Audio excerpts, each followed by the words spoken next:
Hola, ¿cómo estás? Bienvenido una vez más al programa Una voz del cielo. Hoy tenemos como título La caída del altivo. Qué título, ¿verdad?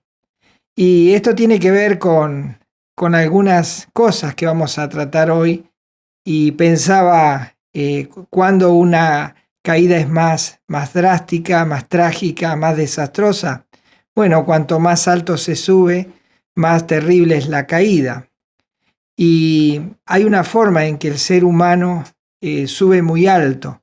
Y una de ellas es en su soberbia. La soberbia es aquella que todos tenemos con ciertos grados, pero algunos exageradamente son muy extremadamente soberbios. Y la soberbia es aquella que impide humillarse, que le impide a la persona pedir perdón, que le impide a la persona pedir ayuda. Y la persona no pide ayuda o no trata de arreglarse solo como puede, porque no siente que si alguien lo ayuda o lo anima o lo sostiene, se siente como que se siente inferior. Eso hace la soberbia. Otras cosas que hace que el hombre suba muy alto es en su orgullo. El orgullo es ese que uno tiene cuando se muestra como una persona que sobrepasa a los demás, que es más que otras personas. Y lo vivimos todos, algunos de grados menores, grados mayores, pero hay gente muy orgullosa. Y hoy podemos ver, por ejemplo, que las personas tienen la posibilidad de desarrollar su orgullo con mayor potencial. Por ejemplo, en las redes sociales, donde a través de WhatsApp, a través de otros medios, uno puede expresar lo que uno tiene, por ejemplo, la comida que está comiendo, la vestimenta, el lugar donde se encuentra, el auto, la casa, y así es una manera de mostrar orgullosamente lo que uno es. Y estas dos cosas no son buenas, porque estas cosas nos llevan al aislamiento y aunque no nos demos cuenta, nos separan, nos alejan de los demás. Hay un proverbio en la Escritura, en la Biblia, que habla de esto justamente, de la caída, del fracaso de aquellas personas que son soberbias y orgullosas. Dice, por ejemplo, Proverbios capítulo 16, versículo 18. Antes del quebrantamiento es la soberbia, y antes de la caída la altivez de espíritu. El orgullo conduce a la destrucción y la soberbia conduce al fracaso. Hoy vamos a ver, refiriéndonos a esto, a todo este tema, vamos a ver una historia que está en la Biblia y trata de dos personas que van al templo a expresar su oración, a intentar hablar con Dios. Una de esas personas es tremendamente orgullosa, soberbia, y la otra persona es una persona que siente que ha ofendido a Dios, que siente que necesita el perdón de Dios, que necesita ser escuchado por Dios. Y estas dos personas se encuentran. El altivo se para más adelante con actitud de arrogancia, mientras que el otro, el que se siente pecador, que se siente en falta hacia Dios, es como que trata de quedarse un poco más atrás. Veamos primeramente la actitud del soberbio, del altivo, y comienza así la historia. Dice Lucas capítulo 18, versículo 10. Dos hombres subieron al templo a orar. Uno era fariseo y el otro publicano. Las características de los dos. Fariseo era una persona religiosa. ¿Cuántas personas hay en el mundo que practican religiones y que piensan que por su religión podrán llegar a Dios y se sienten orgullosos, se sienten por encima de los demás? Y hay otras personas que se sienten en falta con Dios y esas personas son estas que están identificadas como el publicano. Los publicanos eran aquellos que trabajaban para el gobierno romano y los judíos los despreciaban. Los publicanos cobraban impuestos y exageraban en el cobro, cobraban de más y ellos robaban a la gente la parte que le cobraban de más. Entonces eran despreciados. Cuando alguien decía este es un publicano, directamente era lo mismo decirle este es un pecador. Bueno, allí están los dos. Uno está más adelante y otro está más atrás. Veamos primero la actitud del fariseo, el hombre religioso, el orgulloso de sí mismo, el que se creía tenerlo todo. Dice Lucas capítulo 18, versículos 11 y 12. El fariseo, es decir, el religioso, dice, puesto en pie, oró consigo mismo de esta manera. Dios, te doy gracias que no soy como los otros hombres, ladrones, injustos, adúlteros, ni aun como este publicano. Ayuno 2 veces a la semana, doy diezmo de todo lo que poseo.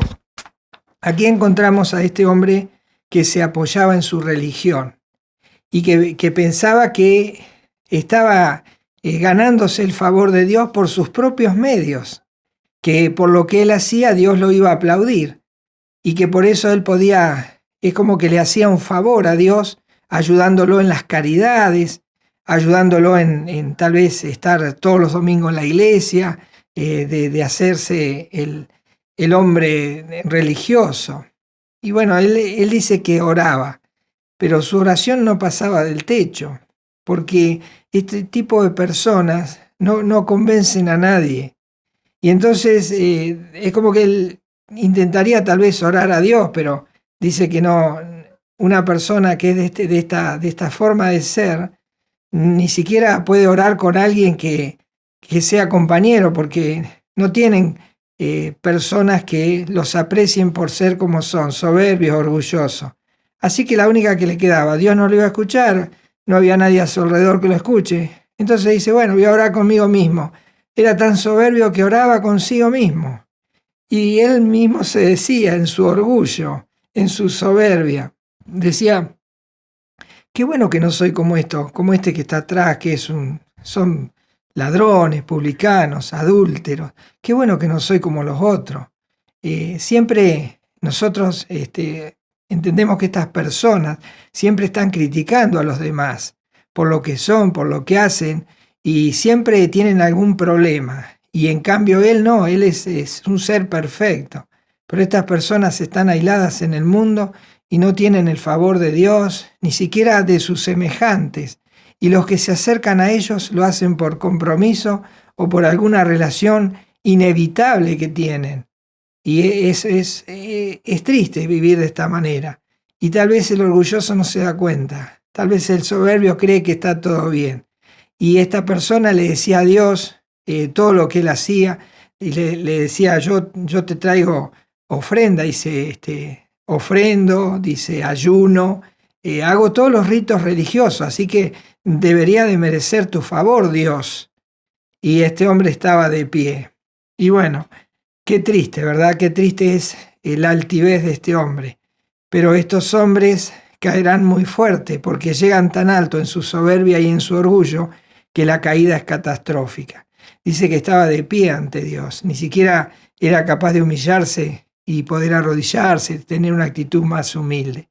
Bueno, pero estas personas dejan el mundo así, mueren de esta forma, altivos y orgullosos, y mueren de pie porque no fueron capaces de humillarse, no fueron capaces de reconocer su soberbia ni ser humilde. Bueno, de pie también del otro lado los espera un juicio, y en ese juicio también estarán de pie, porque allí serán llamados y comparecerán ante el mismo Dios, y Dios mismo los sentenciará, porque así como están de pie altivos, también de pie recibirán la condenación eterna, y serán lanzados a un lago de fuego, porque no encontraron el favor de Dios, no hallaron el perdón de Dios, sus pecados no fueron perdonados, y lo único que les espera es la condenación eterna.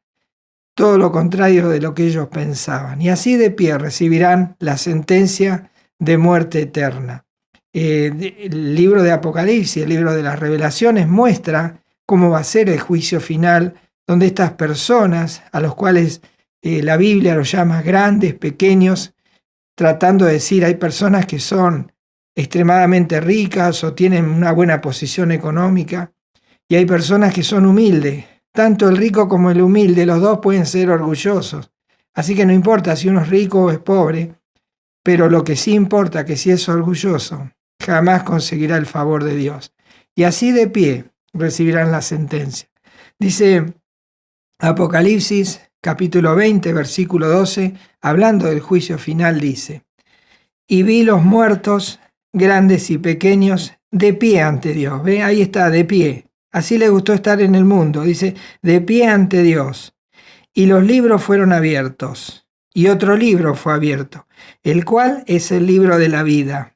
Y fueron juzgados los muertos por las cosas que estaban escritas en los libros según sus obras.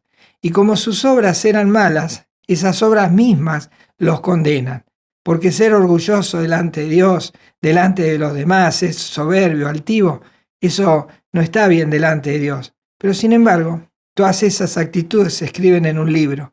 Y todas esas obras, los cuales la Biblia llama trapos de inmundicia, todas esas obras que ellos piensan que son buenas, estarán anotadas en el libro de las obras y por esas malas obras serán condenadas. Porque ninguna persona puede ser salvada por lo que hace o por lo que es, por las obras que él pueda generar de su propio esfuerzo. Porque Dios es un Dios santo, un Dios justo, y estas personas jamás alcanzarán el perdón de Dios. Y veamos ahora la actitud del otro hombre, el que está más atrás, el que él siente que ha ofendido a Dios, el que él siente que su pecado lo ha alejado de Dios, y viene a reconocer que él es un pecador, se designa por su actitud a sí mismo un pecador, reconoce que ha ofendido a Dios y que necesita misericordia. Pero él está más atrás porque ni siquiera quiere acercarse para manchar un lugar santo. Él siente esta necesidad de estar lejos, este compungimiento de corazón. Veamos la actitud de este hombre que está atrás, a lo cual el fariseo lo llama el publicano, estos pecadores. Dice Lucas 18:13, mas el publicano, estando lejos, no quería ni aún alzar los ojos al cielo, sino que se golpeaba su pecho diciendo, Dios, ten misericordia de mí, pecador. Dios, sé propicio a mí. Dios, perdóname. Dios, ten compasión de mí. Soy un pecador. Dice que esta persona se golpeaba el pecho, como diciendo, yo he pecado, yo soy responsable. Por eso vengo ante ti, Dios, para pedirte clemencia, para pedirte perdón, porque sé que merezco el castigo, sé que merezco la condenación eterna, porque mis hechos, mis pecados me demandan ese castigo. Y allí estaba este hombre. Dice que ni siquiera quería alzar los ojos al cielo, en una actitud humilde. Y bueno, esta persona realmente fue escuchada por Dios. Es maravilloso pensar que en ese mismo instante Dios respondió esa oración. Y esta persona fue escuchada, porque vino a Dios en actitud humilde, clamando y rogando por clemencia, por compasión, por misericordia. Le decía a Dios, sé propicio a mí, pecador. Reconozco lo que soy, perdóname. Y entonces dice la Biblia que este hombre volvió a su casa de una manera distinta a la que había llegado a ese lugar para orar. Dice Lucas 18:14, os digo que éste descendió a su casa justificado antes que el otro, el que estaba delante, el fariseo. Dice, porque cualquiera que se enaltece será humillado, y el que se humilla será enaltecido. Y ahí vemos la terrible caída del altivo. El hombre que estaba delante, el hombre que creía que se merecía el favor de Dios por las obras que hacía y que no era capaz de pedirle perdón a Dios por sus pecados, que se creía santo y perfecto. Pero vemos este hombre que está más atrás, clamando por clemencia, buscando el perdón de Dios. Este hombre, dice Dios, dice su palabra, se fue justificado. ¿Y qué quiere decir eso? Que Dios perdonó todos sus pecados, que su relación con Dios había cambiado y que antes estaba lejos, pero ahora su relación fue hecha cercana. ¿Y por qué este hombre fue justificado? Porque Dios lo declaró justo, Dios lo declaró perdonado. Y este hombre no irá jamás a la condenación eterna porque Dios ya había perdonado sus pecados por la actitud de este hombre. ¿Y por qué Dios lo perdonó? Bueno, la Biblia dice por qué. En Isaías capítulo 57, versículo 15 leemos: Porque así dijo el alto y sublime, el que habita la eternidad, y cuyo nombre es el Santo. Yo habito en la altura y la santidad, y con el quebrantado y el humilde de espíritu, para hacer vivir el espíritu de los humildes, y para vivificar el corazón de los quebrantados. Quiere decir que este hombre, que se humilló ante la persona de Dios, reconoció sus pecados, le pidió perdón, clemencia. Este hombre dice que alcanzó la vida eterna, porque no solo fue justificado, sino que fue vivificado, recibió la vida. Estaba muerto porque estaba separado de Dios, pero ahora está en paz con Dios, está en comunión con Dios, está en una relación excelente con Dios. Y este hombre alcanzó la vida eterna, y este hombre alcanzó el cielo, y jamás fue a un juicio, jamás fue a la condenación. Por lo tanto, nuestras obras no nos pueden salvar. Todo lo que nos creamos que somos, todo lo que nos estimemos a nosotros mismos, nos juega en contra para hallar el perdón de Dios. Porque la salvación es un acto de misericordia de Dios, un acto de amor, un acto de gracia. Es Dios el que obra a favor del pecador cuando el pecador se humilla, se quebranta y acepta el perdón de Dios, siendo lo que es y no teniendo nada para ofrecer más que sus miserias, sus pecados. Por eso la Biblia es bien clara. ¿Cómo se obtiene la salvación? Dice Efesios 2, 8 y 9. Porque por gracia sois salvos por medio de la fe. Y esto no de vosotros, pues es don de Dios, no por obras, para que nadie se gloríe. Si el hombre fuera capaz de ganarse la salvación, haría lo que hacía este hombre fariseo, que en su orgullo, en su soberbia, se creía perfecto, mejor que los demás, cuando era el más vil pecador de todos los hombres. Cuando se enteró, cuando estaba de pie en el juicio final, donde irán todos aquellos que no se arrepienten, que no piden perdón, que no aceptan la salvación que Dios ofrece. ¿Y cuál es la salvación que Dios ofrece? Bueno, primeramente Dios tuvo que pagar un precio muy alto. Tuvo que enviar a su Hijo aquí a la tierra a pagar el precio del pecador, muriendo en una cruz, siendo castigado por el mismo Dios, aquel que lo envió. Y allí derramó su sangre, y esa sangre la derramó a favor de todos los hombres, pero solo se apropiarán de esa salvación aquellos que con actitud humilde, reconociendo sus pecados, arrepentidos, allí con un estado de convicción de lo que han hecho, y con un arrepentimiento genuino, clamando a Jesús por perdón, recibirán esa justificación. Y Dios los perdonará porque han ido a Jesús, el Salvador. Por eso aquellas personas que son pecadoras, que se sienten pecadoras, esas personas que están lejos de Dios, pueden llegar a estar cerca. ¿De qué manera este hombre publicano que estaba lejos pudo ser cercano a Dios? Y bueno, eso es posible mediante el plan de salvación de Dios y mediante la sangre de Jesucristo derramada en la cruz a favor del pecador. Eso es lo que nos atrae a Dios. Cuando reconocemos nuestro pecado, pedimos perdón, decimos: Señor, soy un pecador, ten misericordia de mí, perdóname. Y le decimos a Jesús: perdóname, tú moriste por mí en la cruz, me arrepiento de todos mis pecados, me humillo. Y decimos: yo merezco el castigo eterno, pero te pido clemencia. Entonces esa persona con esa actitud puede de estar lejos pasar a estar cerca por la sangre de Jesús. Eso lo dice la Biblia en Efesios capítulo 2, versículo 13. Dice: pero ahora en Cristo Jesús, vosotros que en otro tiempo estabais lejos, habéis sido hechos cercanos por la sangre de Cristo. La sangre de Cristo es la única que puede perdonar pecados. Ninguna obra perdonará pecados.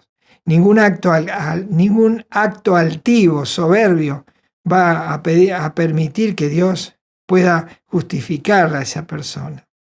Así que podemos pensar que cuando Jesús muere en la cruz, había dos hombres, igual que la historia que acabo de contar. Uno era un soberbio y altivo, que estaba allí y le decía cosas a Jesús, lo menospreciaba. Pero había otro ladrón que estaba colgado al lado de la cruz de Jesús. Y entonces él le decía: nosotros estamos aquí porque estamos pagando lo que merecen nuestros pecados. Y le dice a Jesús: Jesús, acuérdate de mí cuando vengas en tu reino. Y Jesús le dice: de cierto te digo, que hoy estarás conmigo en el paraíso. Este hombre que se humilló, reconociendo a Jesús como Señor y Salvador, fue elevado a lo más alto, a la presencia de Dios, y llegó al cielo junto con Jesús ese mismo día. En cambio el otro, el altivo, cayó tan fuerte, cayó tan bajo, que fue a la condenación eterna y no alcanzó salvación. La caída del altivo es muy alta. La caída del altivo es muy desastrosa. La caída del altivo es escalofriante. Por lo tanto, Dios te manda en este momento a considerar lo que hemos hablado y a reflexionar que si sigues así, un día estarás de pie y te encontrarás frente al juicio del gran trono blanco. Allí recibirás la condena que merecen tus pecados por no haberte arrepentido, por no haber buscado a Jesús, quien es pudo ser tu Salvador. Y entonces allí será tan fuerte la caída que serás lanzado a un lago de fuego que arde con fuego y azufre, y estarás allí por toda la eternidad. ¿Qué más desastroso que esa? Pero si tú te humillas, hablas con Jesús, le dices que te arrepientes de tus pecados, le pides perdón, le dices que sea propicio, que te salve, que te perdone y que con su sangre limpie tu corazón, y le pides que Él te salve, te salvará y serás justificado igual que estos hombres que se humillaron delante de la persona de Jesús. ¿Lo harás? Medita en esto, considéralo. Esto tiene connotación eterna. La vida aquí en el mundo es temporal, pero del otro lado hay eternidad, porque Dios puso eternidad en el corazón del hombre. ¿Dónde pasarás esa eternidad? ¿En el cielo o en el infierno? Es una decisión que la tienes que tomar antes de morir, porque una vez que partas de este mundo ya habrás tomado la decisión. Espero que sea la más sabia y que recibas a Jesús como tu Señor y tu Salvador, y hallarás la paz con Dios, la vida eterna y un eterno lugar en el cielo con Dios. Tú lo decides. Dios ya hizo su obra, Jesucristo en la cruz. Que el Señor te bendiga. Toma decisiones sabias y ve urgente a recibir a Jesús en tu corazón. Pero ve como el publicano, ve como el ladrón de la cruz que se arrepintió. No vayas con tus obras, no vayas con lo que tú crees que eres, sino humíllate y pide perdón y acepta a Jesús como tu Señor y Salvador. Que el Señor te bendiga. Nos encontramos en el próximo programa. Hasta entonces.